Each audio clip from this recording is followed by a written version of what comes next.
guys, 4 very simple steps you can make to dramatically lower your body fat. Now, number 1 is to reduce inflammation in the body.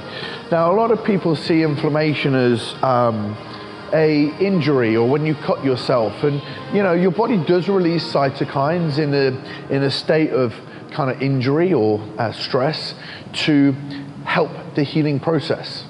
Now, the problem is with that is that's kind of like an acute level of inflammation, and that goes to begin that healing process, like I said a second ago. But then when we have chronic inflammation, which is where this inflammation hangs around the body for a long time, and that leads to chronic disease, chronic health problems, the list is endless. And a lot of research has been looked at, you know, really, really serious diseases as a result of increased inflammation in the body for long periods of time. Now, how does inflammation hang around for a long period of time? Well, eating too much within the diet of things like trans fats, poor quality, low nutrient dense foods, a lot of omega-6 rich food sources. In some cases, you're looking at breads and cereals and grains, and less from an anti-inflammatory perspective in terms of fish oils and wild meat and good quality fish. And even looking at some supplements such as curcumin, which has an amazing anti-inflammatory benefits, because what happens when your body's inflamed is that it actually holds a lot of water through the process.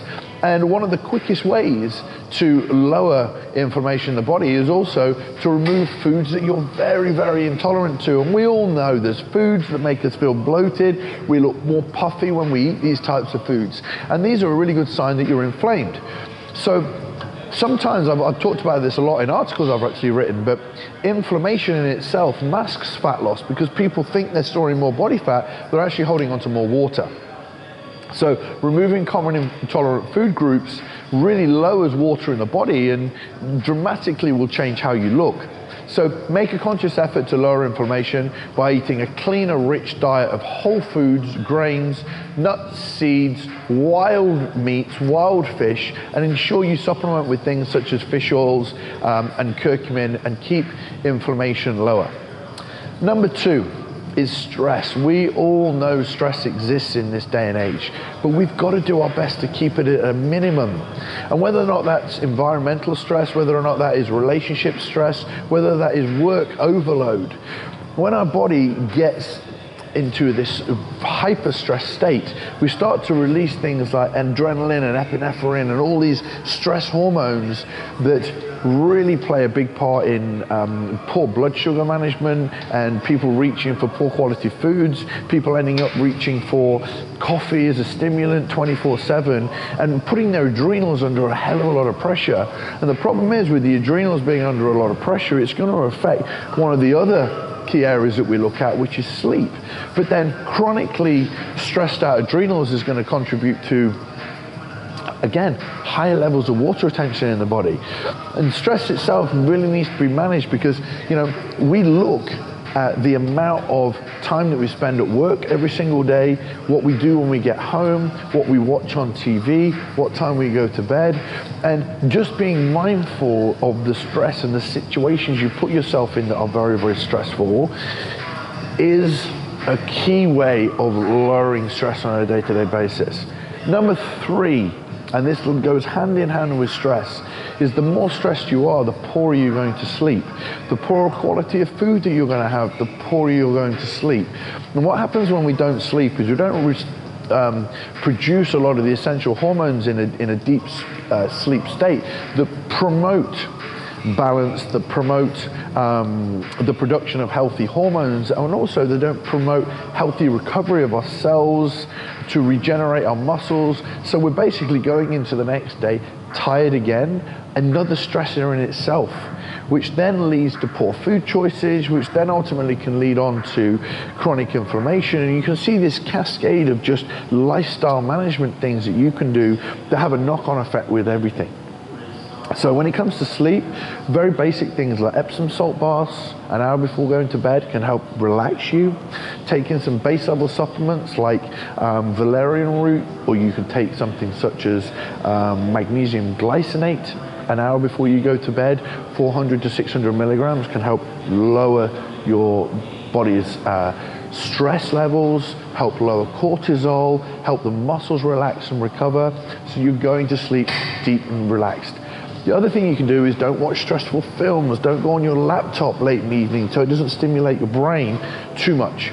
And then third thing, I love this, and it's making sure you have a blackout blind, making sure that the room is like a bat cave, because light itself stimulates the production of cortisol. And even a pinprick has been shown in research, a pinprick of light on your skin has been shown to elevate cortisol levels enough to promote waking you up at certain points during the night. So at my home, I've got a blackout blind that's very, very cheap that goes on top of my other blinds, which makes sure the room is very dark and there's no light coming in throughout the night until I wake up in the morning and I pull it up. The fourth thing that's very, very important, and actually I class this as number one in terms of overall things that we need to fix in the body, and this is digestion. Going to the loo is a kind of taboo subject for a lot of people, but it's very, very important. How frequently do you go to the toilet?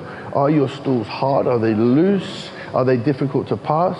Are they well formed? They're all things that you really, really should be considering, and certainly not going to the loo frequently, i.e. once a day, is a problem.